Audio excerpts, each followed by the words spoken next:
उत्तर प्रदेश की 9 सीटों पर उपचुनाव का रिजल्ट आने वाला है। इसको लेकर चुनाव आयोग की ओर से तैयारियों को भी पूरा कराया गया है। यूपी उपचुनाव का रिजल्ट कई मायनों में महत्वपूर्ण होने वाला है। लोकसभा चुनाव 2024 के रिजल्ट में भारतीय जनता पार्टी को यूपी में कड़े मुकाबले का सामना करना पड़ा। इस चुनाव में समाजवादी पार्टी ने पिछड़ा दलित अल्पसंख्यक यानी कि पीटीए समीकरण के सहारे भाजपा को बैकफुट पर धकेल दिया। तो वहीं 2014 के बाद यूपी में पार्टी का सबसे खराब प्रदर्शन रहा। पार्टी केवल 33 सीटों पर ही जीत हासिल कर सकी। तो वहीं समाजवादी पार्टी ने पार्टी गठन के बाद पहली बार 37 लोकसभा सीटों पर जीत दर्ज की थी। यूपी उपचुनाव में भाजपा अपने प्रतिष्ठा को वापस पाने और सपा जीत के क्रम को बरकरार रखने के लिए उतरी है। दोनों दलों के बीच कड़ा मुकाबला होता दिख रहा है।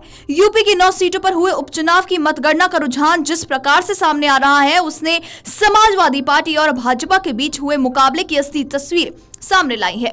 भाजपा सभी 9 सीटों पर भाजपा विपक्षी सपा को कड़ी चुनौती पेश करती दिख रही है। तो वहीं मैनपुरी की करहल, कानपुर की सीसामऊ, अंबेडकर नगर की कटहरी और मुरादाबाद की कुंदर की जैसे समाजवादी पार्टी के गढ़ वाली सीट पर भाजपा कड़ी टक्कर देती हुई नजर आ रही है।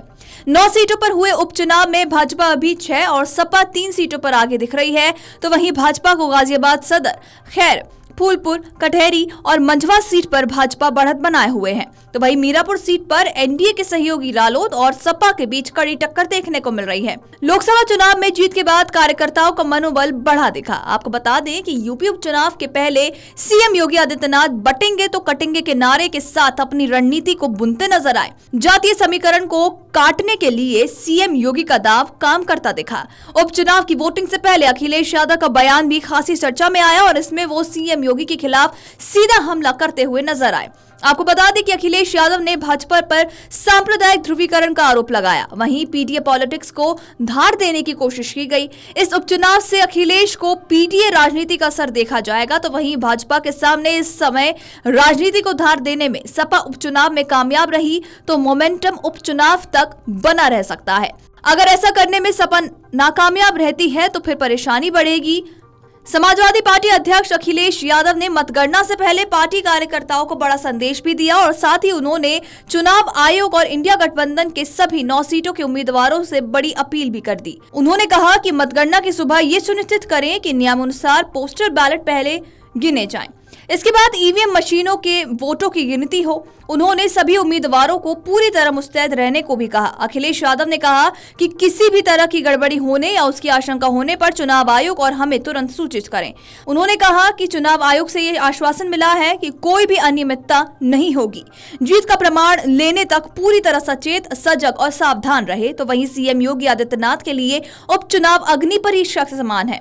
आपको बता दें कि इस उपचुनाव रिजल्ट के जरिए प्रदेश की राजनीति जमीन पर सीएम योगी के प्रभाव की परीक्षा होने वाली है। लोकसभा चुनाव में भाजपा की हार के बाद से सीएम योगी पर सवाल उठाए जा रहे थे। ऐसे में 9 सीटों पर आने वाला उपचुनाव का परिणाम भाजपा में उनकी पकड़ को साबित कर सकता है। साथ ही साथ रुझानों में जिस प्रकार से भाजपा को बढ़त मिल रही है, उसने योगी की सरकार को साफ कर दिया है। बता दें कि सीएम योगी ने उपचुनाव के मैदान में जिस प्रकार से बटेंगे तो कटेंगे का नारा चला, उसने सपा के पीटीए पॉलिटिक्स को भी पछाड़ दिया। इस कारण अखिलेश यादव तक को कहना पड़ा कि आजादी के बाद का ये सबसे कठिन उपचुनाव था। भाजपा इस चुनाव में 2027 की रणनीति भी बनाती दिख सकती है। वीडियो डेस्क अमरउजाला.com। अगर आप ये वीडियो YouTube पर देख रहे हैं तो हमारे चैनल को सब्सक्राइब कर बेल आइकन दबाएं और Facebook पर देख रहे हैं तो हमारे पेज को लाइक करें। 8 मिलियन प्लस सब्सक्राइबर, आपके इस भरोसे के लिए बहुत धन्यवाद।